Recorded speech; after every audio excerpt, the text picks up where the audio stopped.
Right, y'all. Well, welcome back to another episode of Middle Minded. I'm Peter Bogdanoff. Dave Gabinet. Together we are Middle Minded. A little hiatus there for... Yeah, we took a little break. We both own our own businesses, so I think one of the things is just, during the holiday season, Dave's taking care of his business and I'm doing mine. I also moved cross country, or moved my son across country, so here we are. Yeah. Well, today I think we're going to jump into something I've been doing with my design agency, and that is the contagion. And what is the contagion? The contagion for me is several converging technologies. It started with the internet, then it became the smartphone, then it became social media, then it became big data algorithms and the advertising model in business. And now AI is taking that set of technologies and destroying it even further. I noticed, and I talked to Dave today about, have you noticed that in your feed that you can tell all the content's written by AI? Because it's too articulate, it's too detailed, it's too data driven. It's like everybody's got a big IQ. I had a friend who's notorious for spelling errors. The there, grammar just horrible. Me? No, not you. Yours isn't bad. And the last post I saw from him was this long. It was a serious post about some stuff that was going on in his life, and he's having a difficult time right now. But it didn't sound like him. It was too clean. Everything was proper, and everything was perfect. And I was like, there's no way he wrote that. No. Absolutely not. And it's all you see companies doing blogs for their website, and it's good for search engine optimization. So now you're looking at Facebook or Instagram or whatever, the social feeds, and all the business content now coming off these blogs it's total AI. Human beings aren't even writing these. Yeah. And it's based on getting Google, which is another data system, algorithm, AI, that's reading your blog post to get you Google traffic, and there's no humans even involved anymore. It's a giant illusion. And you got to realize 15 years ago when Facebook was first out, how much content was on social media. And then we obviously know that it's gotten way out of control. But now it's gone 10x. It'll probably go 20x before it solves itself, where all the content that you're seeing isn't even humans talking to humans. It's AI talking to AI to get better Google ratings on search engine optimization or whatever. And so I think the AI is the last step of this, right? But let's back up, because let's talk about what the contagion is. And I know Dave's kind of watched me in the last month. I basically got off social media. Most people know that with my tattoo business that I try to dominate social media. In the tattoo field, we're going through an industry recession that's pretty bad. I would say 30% reduction in income in the entire industry. I have people quitting their shops and getting jobs. I don't want to go down to that tangent in tattooing, but for that reason, everybody's on social media, on Instagram, trying to get their next tattoo client. And here's the problem, is now not only are the individuals doing the Instagramming, but we're telling AI to post 20 times for us as well. And that's what I mean. It's not even humans sharing with humans. It's AI trying to trick humans into thinking you got good content. Yeah. And it's made what was already an abyss, made it a universal abyss. It's no longer an ocean. Now we're out in outer space, and the amount of content that you're battling. So let's just say an advertiser, my business wants to advertise using Facebook. What's happening? I refer it to it's mafia level extortion that Meta does. YouTube does it as well. TikTok, they all do it. I think specifically what I talk about as a business is for 10 years, you pay Meta to get more followers to your business page. So Dave owns a restaurant. He wants more followers on his restaurant page. So Meta will actually charge you to get more followers.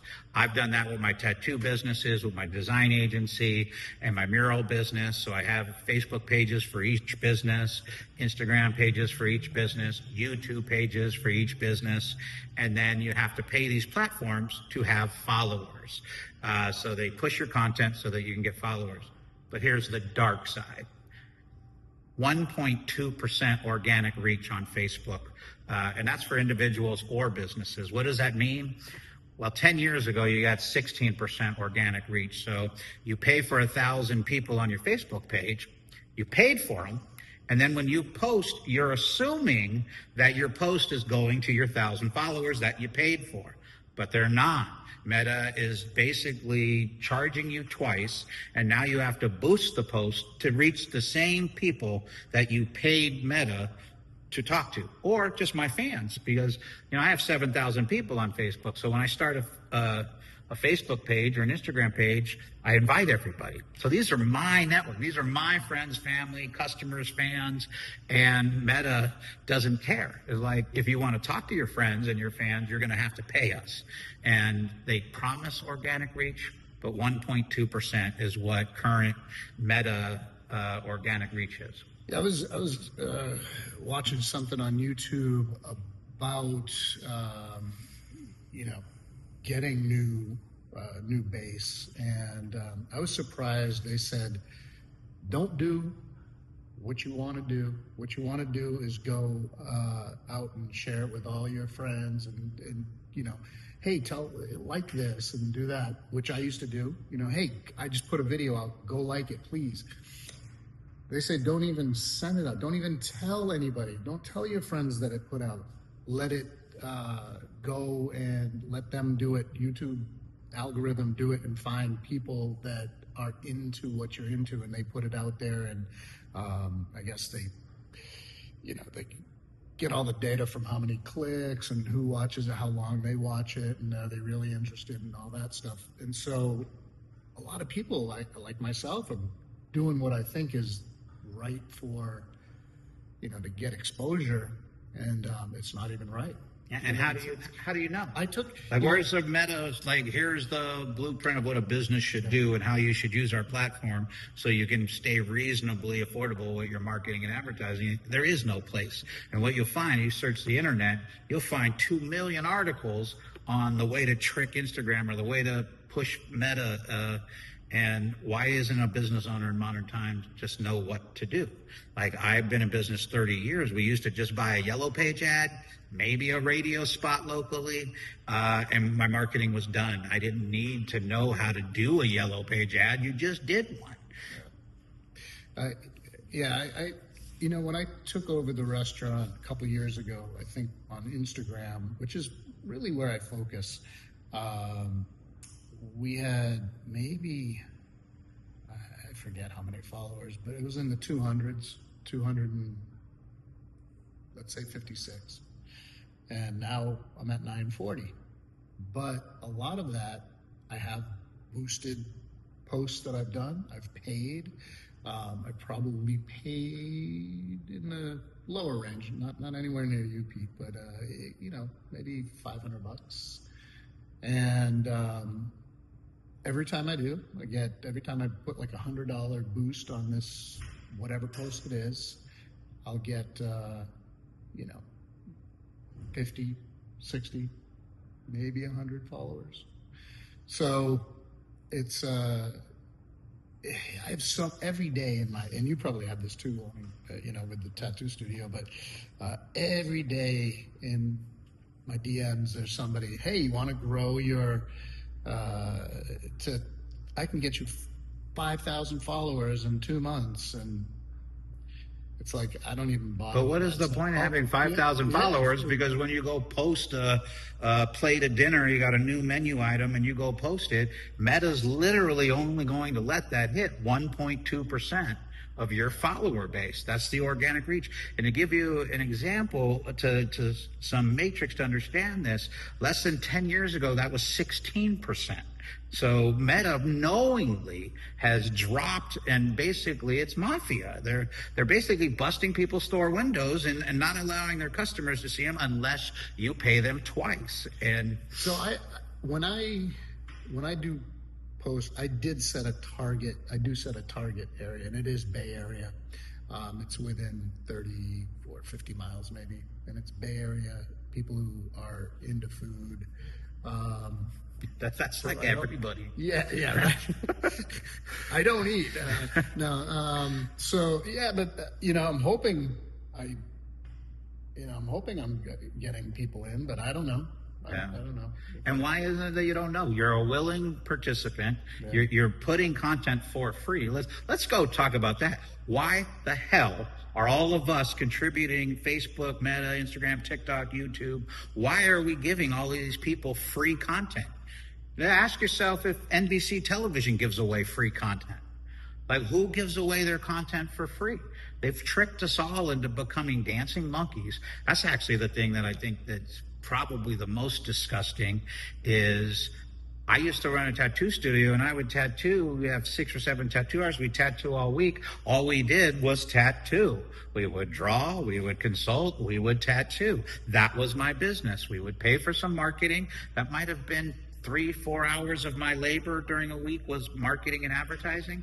And now what you can find on my website, if you go to bogdanoff.com, you'll see a blog post called The Contagion, and then one before that called 44,000 hours. I uploaded, I know Dave was interested in this. I took ChatGPT and I uploaded my Facebook data from the beginning of Facebook until 2025.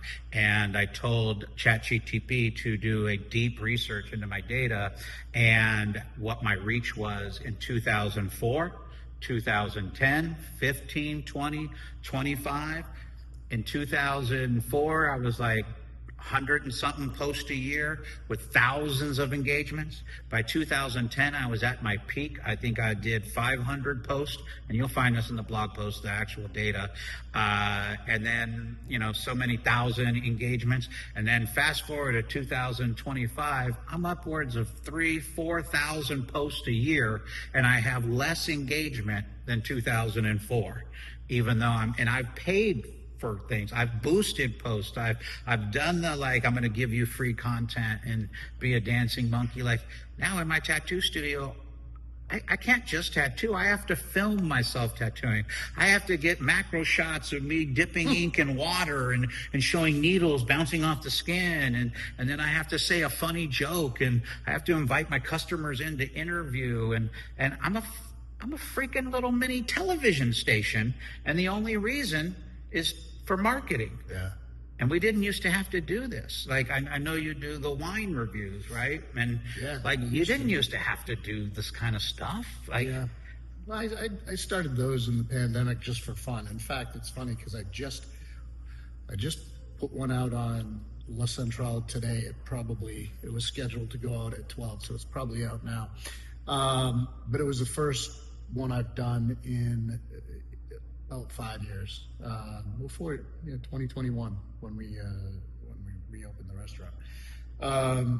It's something I've been meaning to do because I enjoy it, and this one I did on the restaurant platform, not my own. I will probably, since I did film an intro for both, I will probably just swap it and put it on both. I just did 2 intros. But why? Why is that fun? I don't know. Don't you have a wife? Yeah. Is she not fun? I got kids too. You got kids? They're pretty fun. I heard you were making forks the other day out of blankets and pillows, right? Yeah. Are you going to say that doing a wine video for freaking thing is funner than your children? And I'm purposely framing it like that because look what it's done to us. Instead of I live out in the redwood forest now, and before this I've basically quit social media other than to do business ads on Google, and then we do advertise like tattoo booth rental because the Facebook marketplace has become the marketplace. Like, it's replaced Craigslist. Yeah, I still use Craigslist, but Facebook marketplace is more active. And we have been we've been brainwashed into thinking making content is fun.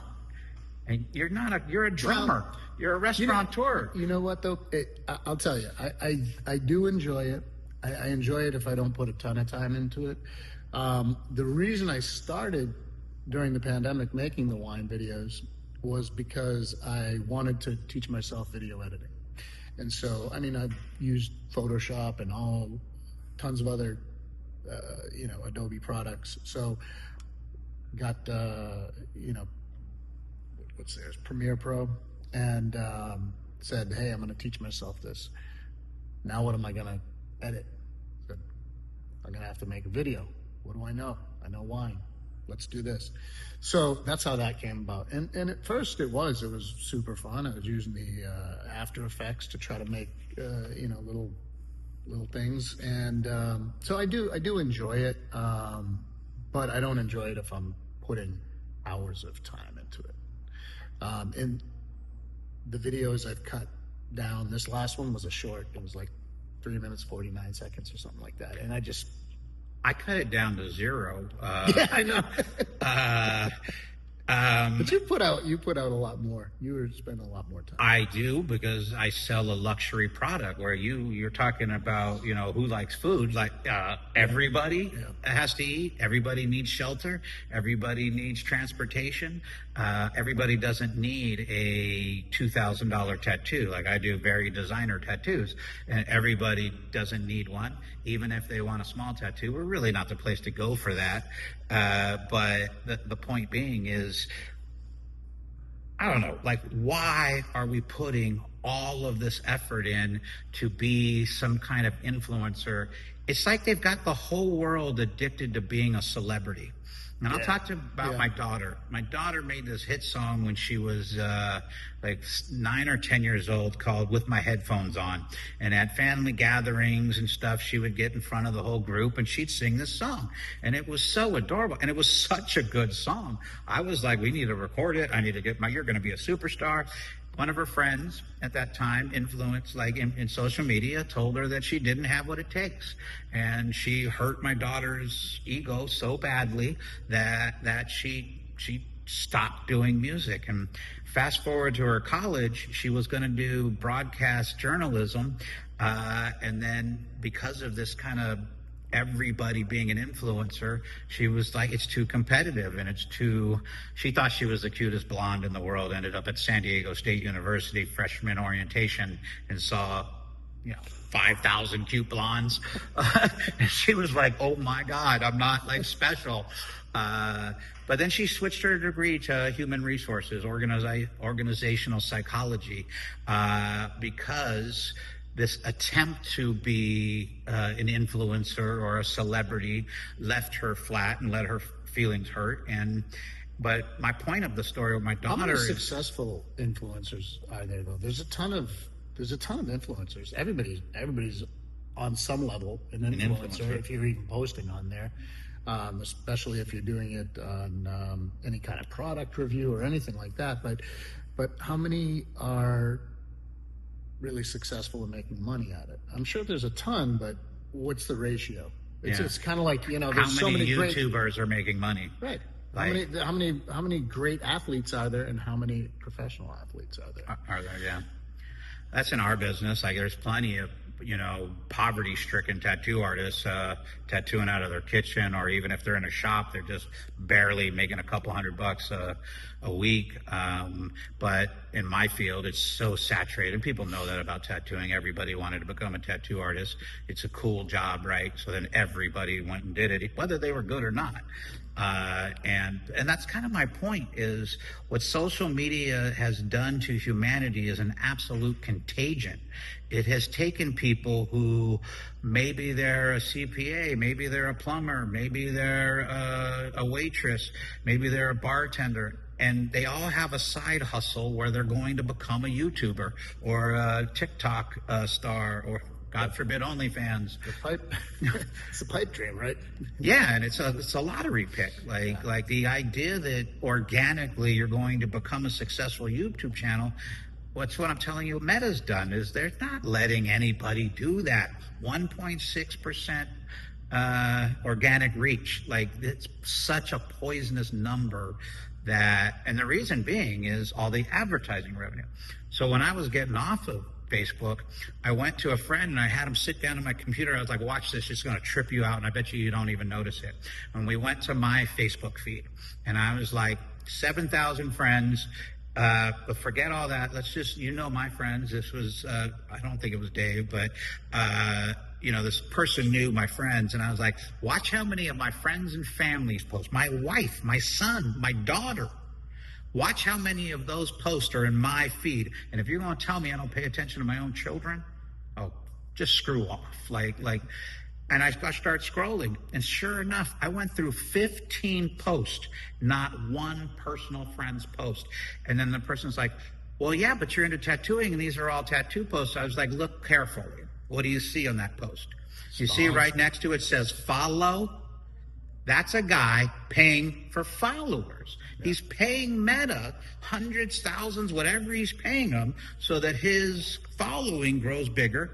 But when he posts, Meta's only going to let him see 1.6% of his audience is going to see his post. This is mafia extortion. Meta is an evil, and Mark Zuckerberg's not going to stop this. He was just, in the article on my thing, he was just quoted as calling attention the God element or something like that, where all he is interested in is screen time and attention, because that's what Meta ultimately sells. Is we are the commodity. Yeah. Our eyes, our attention is more valuable than letting a business owner who paid for thousands of followers actually talk to my followers.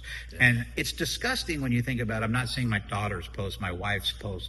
I'm not seeing. I don't see my wife's post that much either. Yeah, she doesn't post that often. And how is it that a platform that promised you connection? Remember when Facebook came out, it was just supposed to be your friends and family and the people you knew at college. That was really where it started. You know who I see, and it's the posts I see most are from people that I engage with. And a lot of times it's engagement.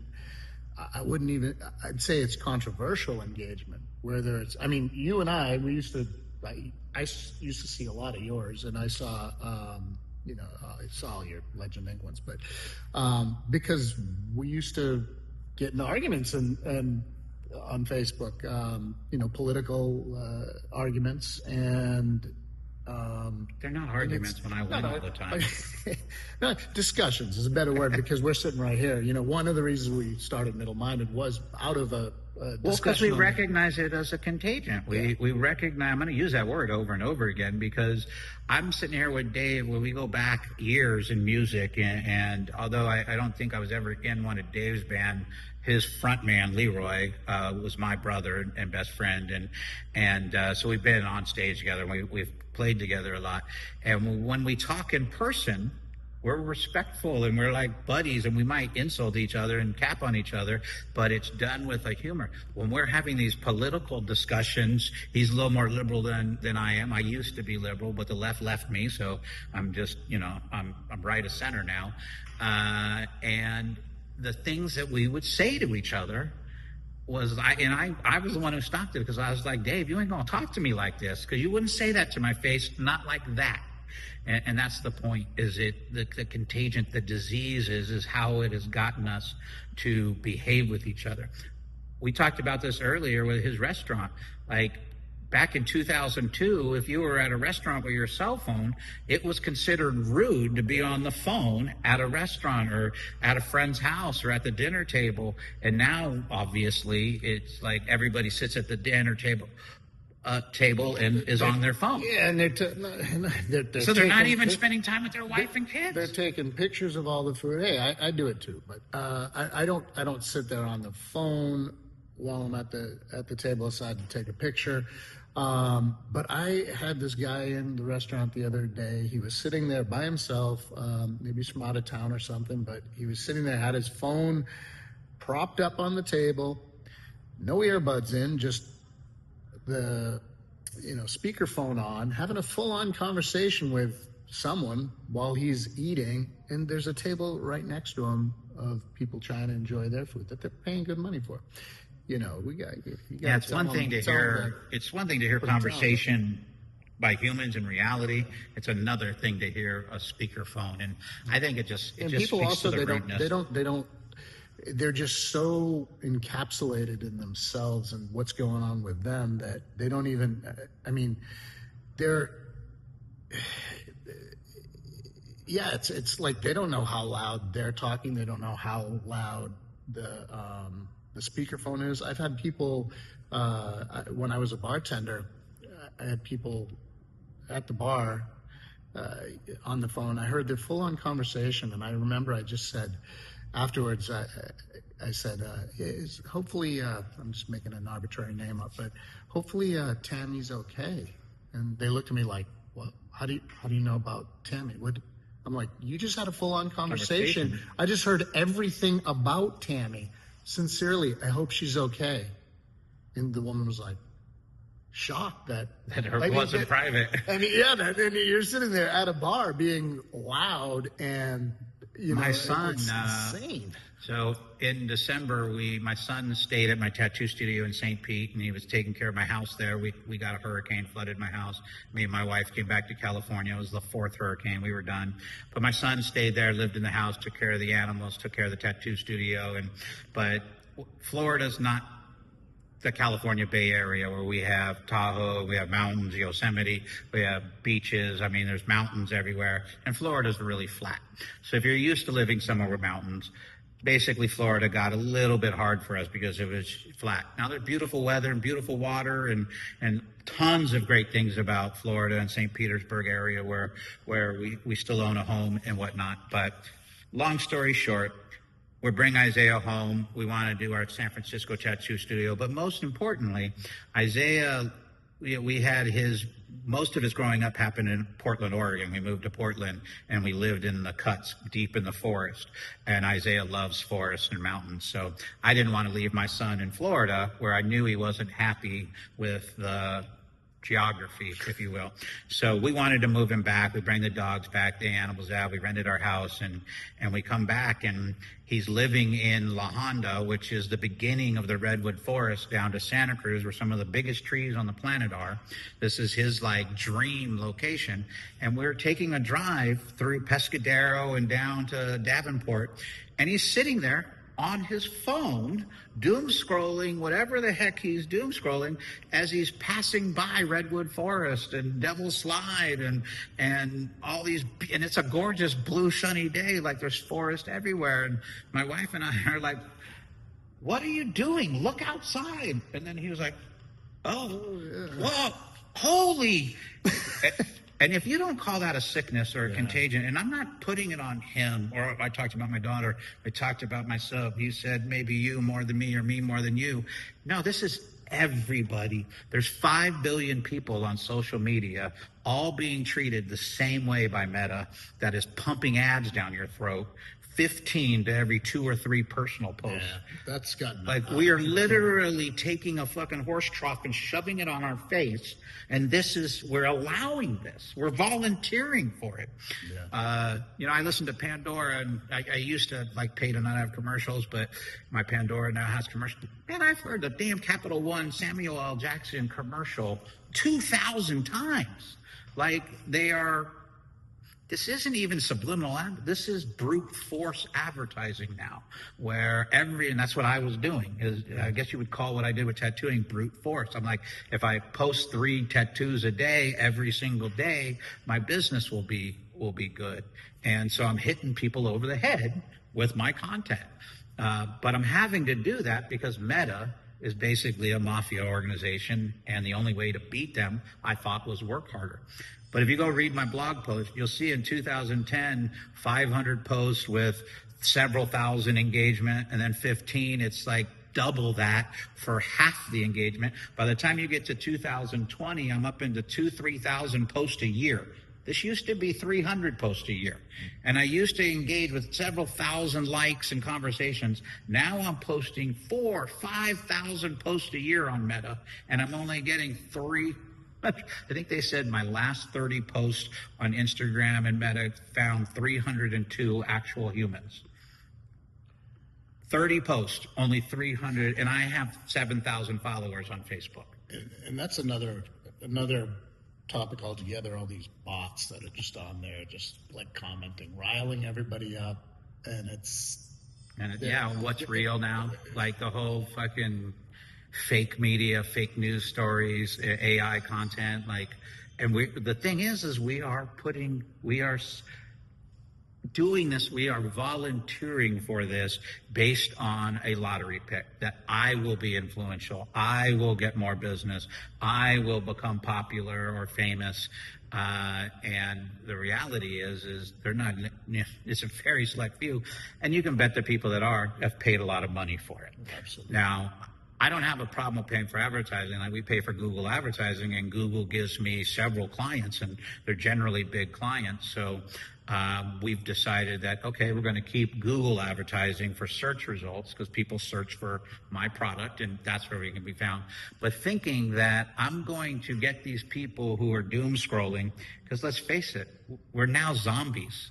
We're trying to get a doom scroller to buy something or do something is, I don't know, it's almost ludicrous. They're literally going through 1,000 pictures, and you're going to think that your ad, and that's why everybody's like, hey, I'm a dancing monkey, stop. And it's one of the biggest advertising trends is stop scrolling.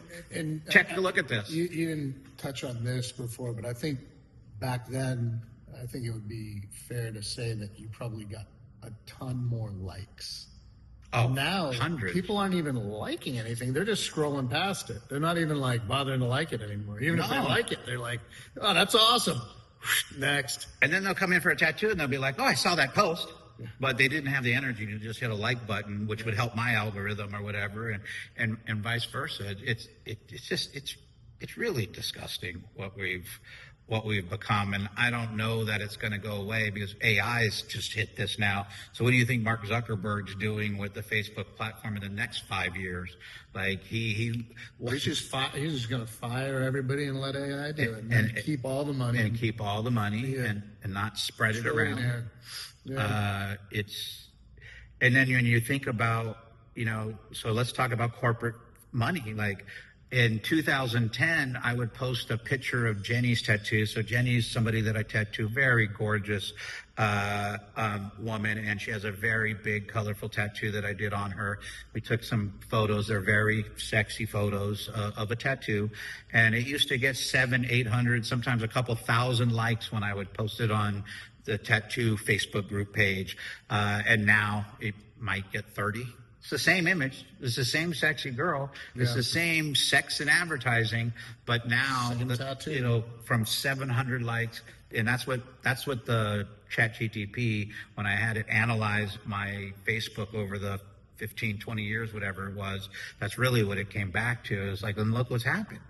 They like, you used to be super popular. You were like, in your heyday, you were like, you would post, it was like gold. Everybody watched it. Everybody liked it. And now. But nothing's changed. You're still the same. And you actually even post more.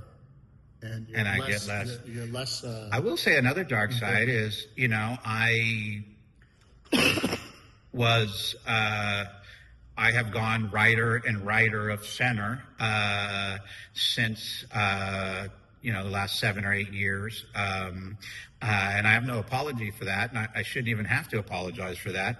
But some of my art content, because I'm a painter, I'm a musician, and what do you think I paint about? Daisies and sunshine? Like, no, I hit controversial subjects. I want to engage people with music that has meaning over current events. And so the division in America is a contagion that's been done by social media. So now a client that's been with me for 8 or 9 years is no longer with me because they won't let me tattoo them because I'm Republican. And they'll say, you're a white supremacist because you voted for Trump. So all of a sudden, I'm probably losing 30% of my customer base simply because, and I've never even on Facebook, I don't think I've ever said I voted for Trump or didn't. I have said in 2016, I did not vote for Trump. I voted for Hillary Clinton. And it doesn't even matter because if they even get a sniff, a whiff, that I'm a little bit right-leaning, all of a sudden they're allowed to hate me. And that hatred has come from social media. Yeah. And it's come from an algorithm that wants the rage. Oh, absolutely. I was watching a podcast. I've moved pretty right of far left. You're still left of center. But... Still left of center. But I moved right of far left now. The anarchy is behind me. No, but it is. It's the divide is killing us as a society, and it's just exacerbated by social media. It's like the most engaging things I get into are political posts, and whether it's and a lot of it, I try to stay to what I think is either a blatant lie or a just super hypocritical when I comment now. I scroll past so much that I would have, commented on before that I'm just like, not worth it. Because it's just time. It sucks so much time out of you. But let's talk about that fake news, because what started our podcast was me and him got in a political discussion, and part of that discussion was regarding the Trump and the Charlottesville, where he said there was good people on both sides. And here this is like 5, 7, I don't know how many years past it. And as a liberal leftist, Dave's still believing that that's what Trump said. And I was like, no, dude, you need to go do your research. That's fake news, and it's fake news they keep publishing. Go watch the full clip of that. And sure enough, Dave did go watch the first clip of it, and he came back. He was like, damn. Yeah, you remember that? I do, and I think I still don't change the fact that I think he's stoked. And I think he's a stoker. That's irrelevant of the point. Stay on the point. The point is, you believed fake news 7 years that he had said that there's good white supremacists. And he did not say that in any way, shape, or form. He said there's good people on both sides. And he never said, and I never said that he said there were good white supremacists. That's just the way someone on the left is going to take it, because they are programmed to take it that way. And again, I personally wouldn't say there are good people that were marching with tiki torches saying Jews will not replace us. There's not one good person in there, in my eyes. To other people, there might be. But to my eyes, there's no good people there. Were there good people that were just there? Sure. Were there good people that were there that were on the right that might have supported it? Like, this is about the Robert Lee statue that was getting taken down, and then it obviously got vandalized. And some of the good people there were descendants of Robert E. Lee, and they deserved, like, Robert E. Lee's whole life was not only about the Civil War. This man had an entire life of good deeds and helping people and being a leader, and then to reduce him under the lens of 2020. And you don't even, all these people that hate this don't even know anything about the guy's life. He's still got a car in a TV show named after him. Who's that? The General Lee. Wait. They're not going to take that away. I miss the good old days where, we watched the Jeffersons, and hearing a white guy get called honky 20 times an episode didn't bother us. We didn't care. And needless to say, nobody ever called George Jefferson a racial slur.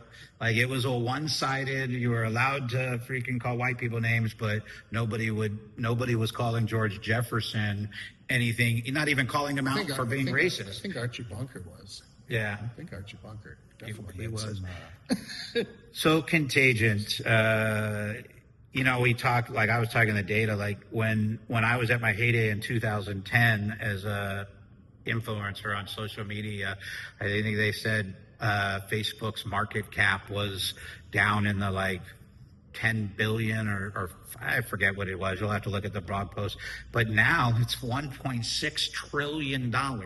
In the same time period, we went from actually talking to our friends on Facebook to now the feed is out of every 20 posts. And the worst part about it is, and this you can go research it yourself, is they literally piss you off 3 or 4 times.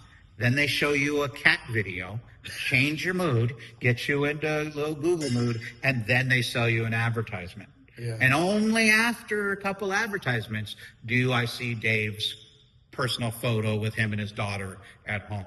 And this isn't something that I'm claiming. This is the algorithm.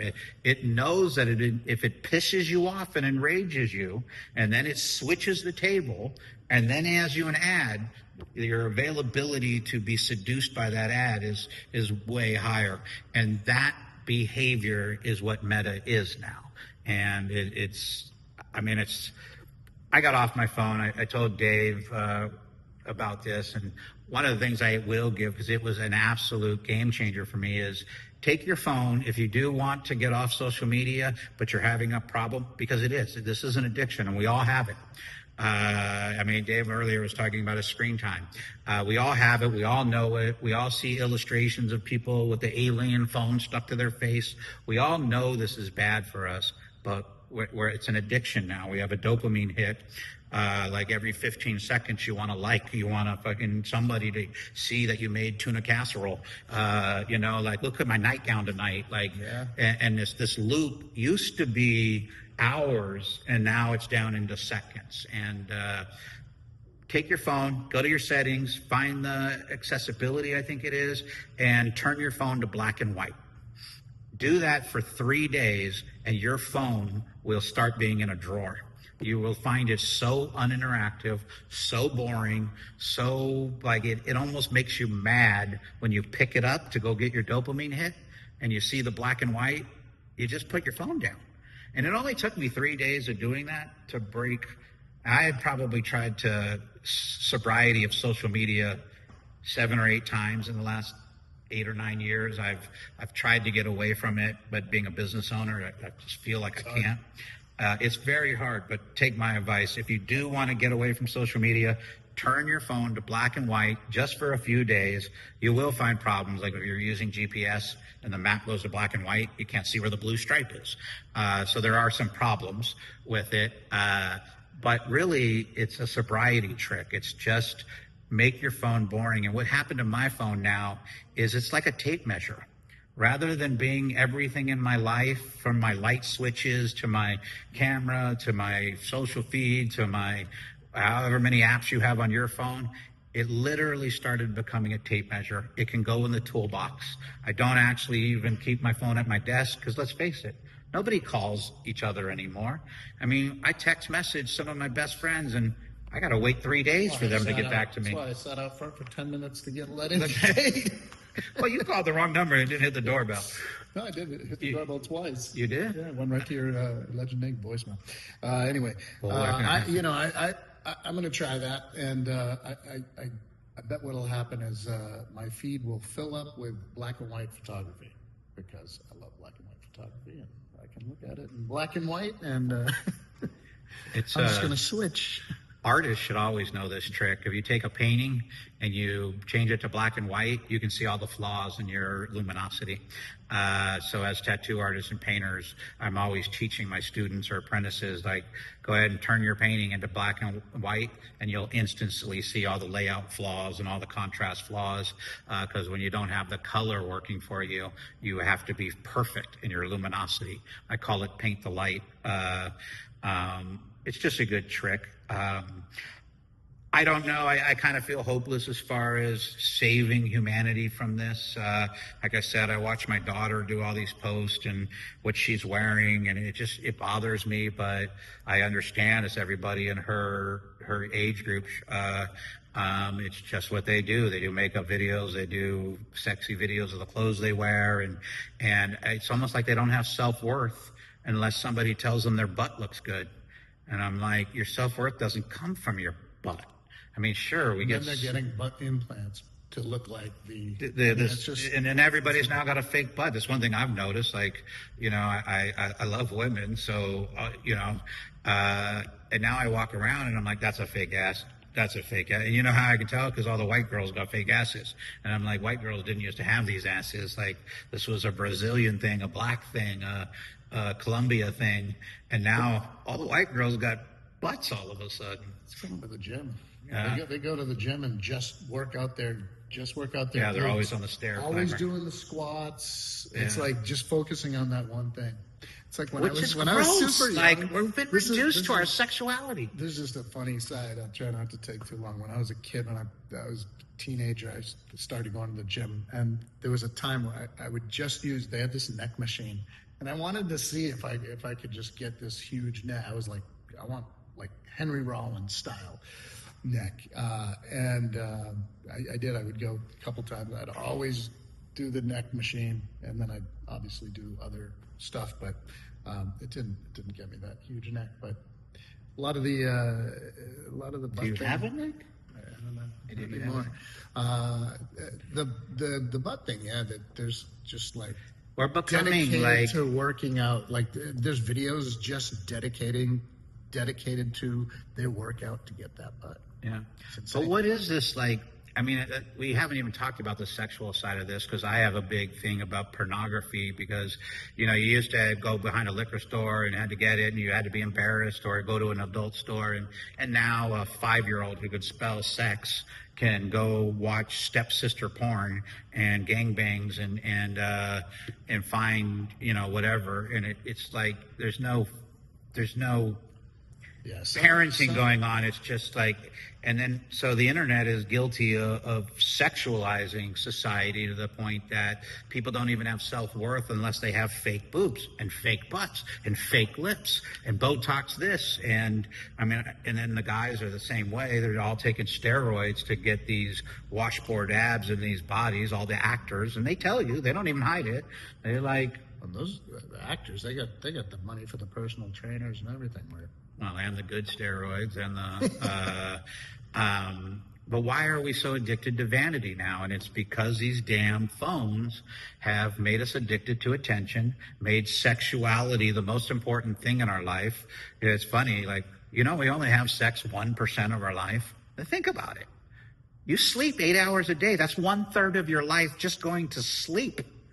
And now we're not single income families anymore. We're double income families, and it's not enough. Everybody's struggling. Everybody's freaking thing. So now you're working 50 hours a week, plus you have a side hustle just to make ends meet. And I mean, it's really disgusting what all of this has done to us. Like, we're not even, like, I was in my house the other day, and I'm like, what do I do for fun? And I'm like, my fun's attached to how I'm going to go get social media likes. Like, I'm going to make a music video so people can tell me how good I am or whatever. Instead of, like, I live in the redwoods. Why don't I go freaking talk to a tree? Yeah. Like, I mean, it's You're not a probably normal get the thing. answer you want anyway. I mean, well, You know, yeah, it's something's going to happen. You know what's going to happen is we're all going to be out of work with AI. Not right now. Couple of years, and then what are we going to do? I mean, nobody's going to have any money to. I don't even say this from a marketing standpoint. You know how dangerous this is? Because you know what AI does better than even, I've been in marketing for 30 years. It does it better than I do because it has every advertising agent, every data set, every mathematical illusion, every seduction, every subliminal advertising theory in its head. So when it makes advertising, it makes lethal advertising, and as AI gets and takes more and more, we're only going to get more enslaved. I mean, we're going down a rabbit hole that is only dark for us. We all know it's dark for us. I mean, we know when we talk about, in our other podcasts, we've talked about, I think they say 40% of the youth generations now asexual, where they don't even date, they don't have sex. And then there's the other half that's now you have girls with, I have 100 body count. And it's like, well, you're not getting married anytime soon, because I mean, my wife didn't have that kind of body count, thank God. We were old enough that we were way before all this stuff. But it's teaching a human behavior that, like, decency is just, it's gone. We don't know how to treat each other. You would think somebody with Zuckerberg's money might say, okay, let me stash a big amount, and now let me change Facebook and bring humanity back together. And these guys don't care. They don't care about shit, man. None of them do. None of them care about any. And no, you would just, and I'm gonna say it, but and we're not gonna go down on a tangent. But that's the thing that I didn't get about Trump, man, and how he got so many people of just regular hardworking folks to believe that he cared about them. And he doesn't. I mean, however you feel about how he's running the country, the policies, out the window. Don't care about that. Is Don't that care what about you that. think? That I think he doesn't. I never one time in my life, Yeah. and I voted for Clinton in 16. I voted for Trump in 20 and 24. I never once thought that Donald Trump cares about me. That thought never once occurred to me. Or that he cared. Not. I don't. Maybe not cared about Peter Bogdanov, but cared about people like Peter Bogdanov. Cared about the little guys that are, that are just. But his policies for me do care about, because I'm a small business owner and he wants the government out of business and I want less government. Like the amount just look at this. We have to go get a license from a health department to cut each other's hair. Right. Like, if you don't think government's gone too far into our lives, why do two human beings need a government agency to tell us how to cut each other's hair? That's why I said take the policies out. Yes, there are some policies, sure, that will help. But that's not it. The bottom line is he's not sitting there saying, hey, if we do these policies, it'll help Peter and all his small business. It'll help Dave. It'll help whoever. He's like, how will this help me? How will this help my rich friends? And it's the same way. We're going to go on a tangent because I totally don't agree with any of this. Well, we can do that one. We'll have a Trump will do something, and we'll have another Trump podcast here soon enough. I disagree. I just think that it's a blanket statement, but most billionaires do not care about people like us. Well, when you're a billionaire, if you cared about people, you could just take 5% of your wealth and change populations. Absolutely. And you can tell, I mean, California, for example, is an absolute joke. The Somali daycare thing, millions of dollars going into daycares, but only 40 people go into this building, but they're supposed to have 6,000 kids they're feeding out of this building. So, like, let's not go down the political thing, because that's probably right-leaning and everybody else wants to say this. The point that we're on is mine's less left and right, and it's a class. It's a class thing. But why are those people trying to do all the fraud and to get ahead? Because they're greedy. Yeah. Just like this. Where are the? I mean, Zuckerberg's greedy. That's why we hear stories of like billionaires or millionaires doing very charitable There are some. things. Yeah, absolutely. I just watched the history of the Sutro baths, the Cliff House in San Francisco. The Sutro's bath used to be this just gigantic, like I can't even believe they built this thing there, like where it's on the cliffs. The guy was so wealthy. I think he owned 12% of San Francisco, Mr. Sutro, and he decided that he didn't like that wealthy people got access to luxuries like bathing house. So he built the Sutro baths, and he only made it 25 cents to get in because he didn't want the people swimming and using the facility to be all rich people. So it was a nickel to get the bus ride there and 25 cents to get in and swim. And he purposely did it. So this is a billionaire in essence in history time. Sure. Definitely a billionaire. And how much was a quarter? About $5.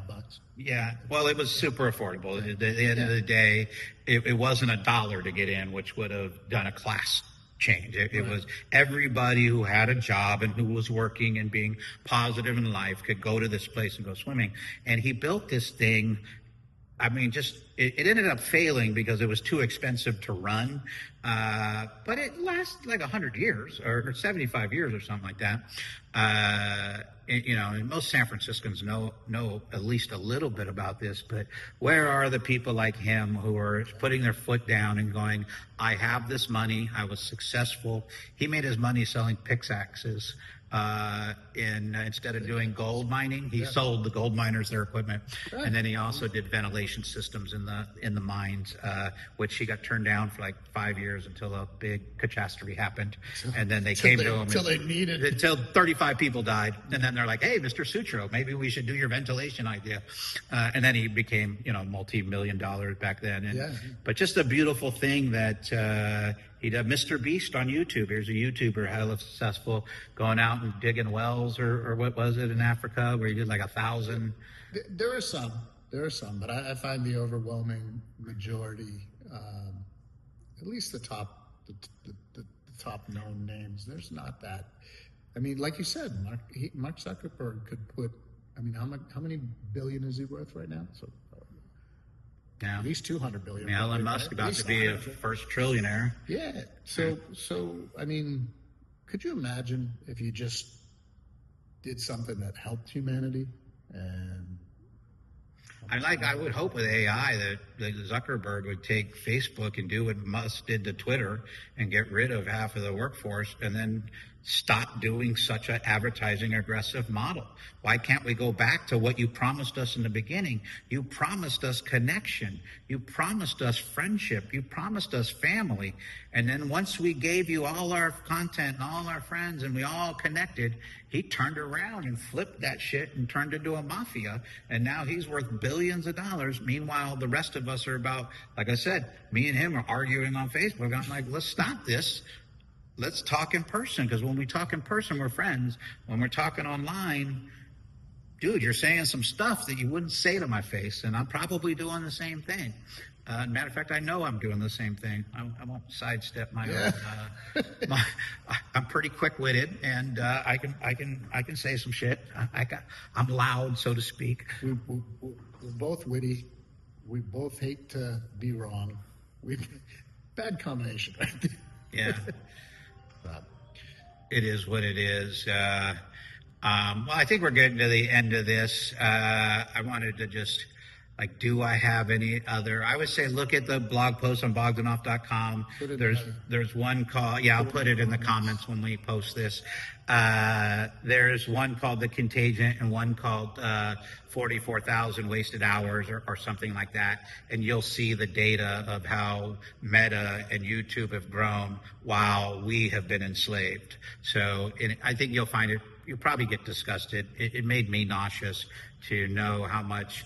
I think it said that 5 years of my life and that time spent were spent trying to engage Facebook. 5 years of my life on social media. You know why I'm not on social media anymore? Is because that's disgusting. I could have played basketball. I could have made love to my wife. I could have hung out with my children more. I could have played drums and music with Dave. I can't play drums. He can play drums. I could play music with Dave. And instead, I traded it on 5 years of trying to make my business as successful as it could. And the reality is it wasn't doing anything for my business. Yeah, that's the thing. Well, not anything. You can't fault you for trying to make your business better. But my business used to only compete with other businesses. Now I'm competing with my daughter. I'm competing with OnlyFans. I'm competing with plumbers. I'm competing with everybody who thinks they're going to be influential because they've tricked us all into thinking we're special. And I think it's kind of sad. This is a weird angle, but I remember liking the celebrities I liked, Jimi Hendrix, Jim Morrison, Bob Marley, and they were special. And they were who I would look at for what are they doing in life and how did Bob Marley get to be such a peace-giving musician and whatnot, as opposed to Jim Morrison. But how was he so poetic and how did he do what he did? And Jimi Hendrix, self-explanatory. And those used to be the special people. Drugs, Pete. That's the answer. That is the answer. Janis Joplin. And now I think celebrities still have their thing, but now everybody thinks they're a celebrity and everybody thinks that they're going to go viral. The Haktua girl. What the hell kind of thing is that to even go viral and be famous for? Yeah. You said you spit on freaking Prince? And no offense to the girl, I thought she did a pretty good job of grabbing her fame and trying to make something out of it. But what the hell is a girl who just on a street interview said spit on a genitalia? That's your claim to fame? That's what you're proud of? Dude, I paint, I draw, I do music. I love my wife. I've been monogamous for 30 years. I've been a father to 4 children. I've probably employed 50 tattoo artists. These are things to be proud of. Yeah. Not how many likes I got on Facebook or Instagram. It's polluted us in a way that we're delusional to and we're brainwashed. And I used to say the left is brainwashed, but the reality is that we're all brainwashed, and it's only going to get worse. The fake news, the AI, fake content, it's all just going to get worse. And not a very religious man in a traditional sense, but I pray that we get out of this matrix, because I also think that's another way to think this. I think we're all volunteering for the matrix. Like, we're literally lining up, I would say, with merging technologies from Elon Musk's, mental implants to virtual reality to AI. Like, people are going to opt to just sit in a hospital bed on an IV and stay in dreamland, because in dreamland I can be a billionaire. I can make whatever I want to make. I can have whatever sex I want to have. Today I can do this. Tomorrow I can do that. And then, or you can go in reality and be part of the lower classes that don't have the money. And what are you going to choose? Yeah. What do you think somebody in the hood's going to choose? What do you think a struggling father or business owner is going to choose as soon as they allow us to choose virtual reality over actual reality? And so in the Matrix, they blame it on the machines. But look what's happening. It's the humans. It ain't the machines. It's the humans that are making these machines and not caring, having no conscience of what, like, Zuckerberg knows what he's done. And he has no conscience to stop it, because all he has to do is stop it. And as we know, and we don't have time for this, but this is a good one to keep on with the AI, because I think these conversations have been good, and good for people to hear too. Is that I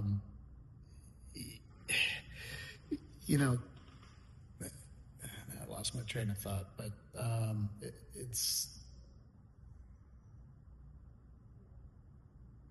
AI is a big subject. It's all encompassing. You just said something, and I wanted to touch on it. But it's. I think that this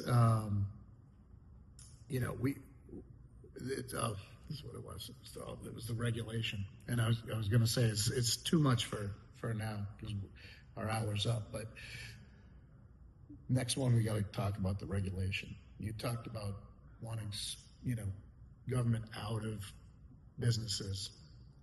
This is something that needs to be talked about. Like, how are you going to regulate? Because if you don't regulate it, the path that you just spoke on is gonna. That's. It's weird too. Like, as a creator, we now have AI and then if you've watched, I was playing with AI video creation 3 years ago, and the animation it was making were cool, but they were definitely psychedelic, trippy. And now the same content being made is like Hollywood level, I think it's got a little farther to go before it's really, really good. But it just, it's gonna encompass everything that we do. And you're right, there's going to be a lot of fake stuff. We're not going to know what's real anymore. Like, I am already cloning myself and cloning my voice so that I can do parts of my website when I need to give a speech or I need to explain a product, like an advertising product that might be complex. So I could put a paragraph or a whole book of text, or I can do a video. But most people don't like getting on video all the time. And so now I'm just like, why would I? I'm just going to clone myself, and everybody will think it's me, because it is me, but it's not even me talking. It's my clone voice. It's my clone image.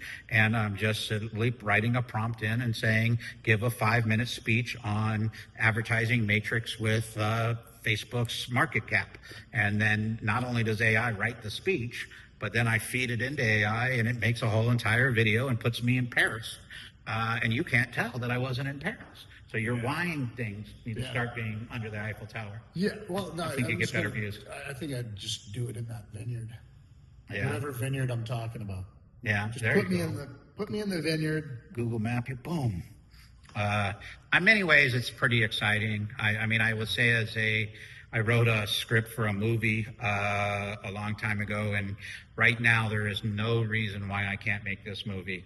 It would cost about $35,000, $40,000 in AI credits to do it. Like, it's still a cost, but the same movie that I could make for $40,000 today would have taken 4 40 million, 20 million, 4 million on an independent budget maybe, and you couldn't do it. And that's why I never really pursued the movie, is I didn't know how to find the money or sell the script, and so we just worked on it with my family. But now there's literally no reason why me and my son and my wife can't go make this Hollywood movie, which we're working on.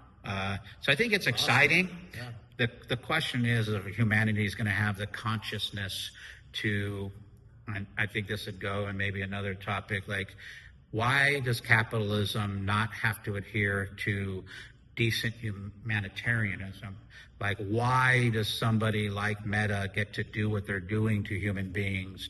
Why does tobacco get to poison? Why does Oxycontin's fucking pharmaceutical company get to do such mass damages without somebody saying, like, they gave them a big fine, but them people should have been in prison for murder? I mean, you're talking about millions of deaths over Oxycontin and tobacco. And why? Because people just say, well, capitalism's like that. If people are going to buy the poison, and it's one thing to buy tobacco, but they put poison in tobacco to make it addictive. And how is that not punishable by prison sentences? Why is it only a fine and a market shrink of who they're allowed to sell to? And until we learn that capitalism must have some humanity involved in it, and I don't know how to regulate that. I don't want more government, but at the same time, I don't think what tobacco did or what pharmaceutical companies did or what Zuckerberg has done. It's got to be a happy medium. You know, it's got to be a happy medium, which is going to be really hard with how polarized we are and how divided we are. Which is all their motivation to keep dividing us, because if we were to come back together, and if this was back in 2006, like, what's going on, they wouldn't be able to get away with it because we were too unified, and I don't think we're that greatly unified, but now we're clearly so divided that it's funny how many people are like talking about wanting to go to civil war, and I'm just like, y'all need to go read some books about war, because I don't know what you think this would be if we went to war over left and right. I mean, everybody knows it'll go to world war super fast. It probably wouldn't even be a week of civil war before multiple governments were involved trying to come poach America. Watched some Doomsday AI thing. It was the 7-minute war or something. That's it. I forget what it was, but yeah, that's probably how long it would last. Yeah, it's so hopefully we got there. Well, hopefully we did this one some justice. I don't feel like I remembered enough of the data I had just run off of my scouring my Facebook data from 20 years. Pretty fascinating stuff. Look at the blog.